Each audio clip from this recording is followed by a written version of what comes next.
What would you do if the person you trusted, most someone who called himself your mentor, stabbed you in the back and stole everything you worked for? That's exactly what happened to Ethan, a quiet, hard-working man whose dream was stolen by someone far more powerful. But here's the twist: Ethan didn't stay down. He came back stronger, and the way he destroyed his betrayer will leave you speechless. If you've ever been underestimated or betrayed by someone you trusted, this story will hit close to home. And trust me, the ending will give you chills. So hit that like button, subscribe, and let's dive into one of the most satisfying revenge stories you'll hear today. Ethan wasn't the type of guy who bragged or showed off. He worked quietly, steadily, pouring every ounce of himself into his startup. He didn't have much, but he had a vision, an invention he believed could change lives. His friends admired his dedication, though they sometimes joked he worked too hard. But Ethan didn't mind. He wasn't chasing money or fame. He just wanted to build something meaningful, something that would make his family proud. And then came Marcus. Marcus was everything Ethan wasn't. Loud, charismatic, wealthy, and ruthless. The kind of man who could walk into a room and make people instantly lean in. Marcus had power, connections, influence, things Ethan didn't. So when Marcus showed interest in Ethan's work, Ethan thought he'd found a mentor, maybe even a friend. Marcus invited Ethan into his sleek office. Walls lined with awards and photos of him shaking hands with CEOs. "You've got potential, kid," Marcus said with a smile. "I see a future here. Maybe a partnership." Ethan's heart soared. Finally, someone powerful believed in him. He opened up completely, sharing his blueprints, strategies, even early prototypes. For weeks, Marcus played the role of mentor perfectly. He praised Ethan, asked questions, and promised big things were coming. Then one morning, Ethan opened his email and froze. Marcus had filed a patent for Ethan's invention, under his own name.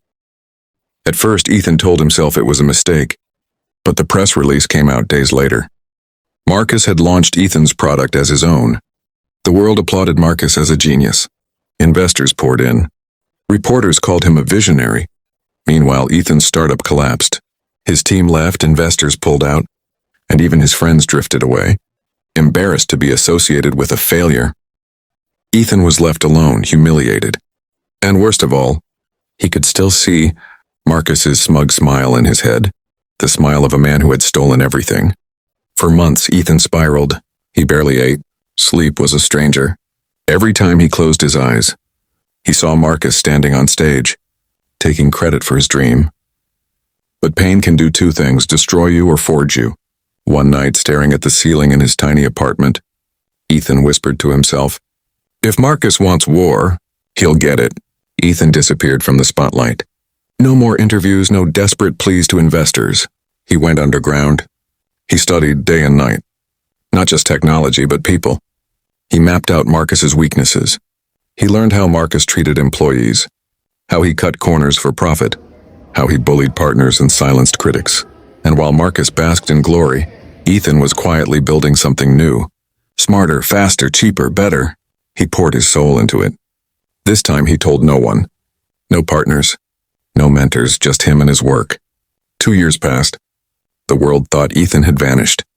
But Ethan was waiting. It was another glamorous tech conference. Marcus stood on stage in his tailored suit, charming the cameras, boasting about his brilliance. The audience cheered. And then, halfway through his speech, the giant screen behind him flickered. Static. Then a logo, not Marcus's, Ethan's. Gasps filled the room. A live stream began, showing Ethan unveiling his new invention. Sleeker, more powerful, 10 times cheaper, while Marcus stood frozen on stage. Ethan explained every feature, every advantage. Investors watching the live stream scrambled to call him. Social media exploded. Marcus isn't the genius we thought.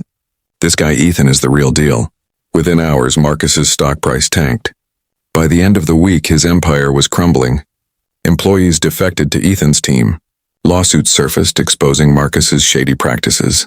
The man who stole Ethan's dream was watching his own crumble in real time. One night, Marcus stormed into Ethan's office. His face was red, his voice shaking with rage. "How dare you do this to me?" he shouted. Ethan leaned back in his chair, calm, collected. "You taught me everything I needed to know by betraying me. This isn't just business, Marcus. This is karma. Marcus stood there speechless. For the first time he realized he wasn't in control. And Ethan? He didn't need to gloat. His victory was already complete. Picture it, Marcus, once untouchable, now ruined. His empire in flames, his reputation destroyed. And Ethan? The man everyone called a failure was suddenly on top. Not through violence. Not through lies. But through resilience, brilliance, and justice. That's revenge. Sweet, undeniable, poetic. Betrayal cuts deep, but sometimes it forges you into something unstoppable. Ethan's story proves that the best revenge isn't cruelty. It's success. And the people who underestimated you, they'll have no choice but to watch you rise. If this story gave you chills, smash that like button. Don't forget to subscribe for more stories of betrayal, revenge, and justice.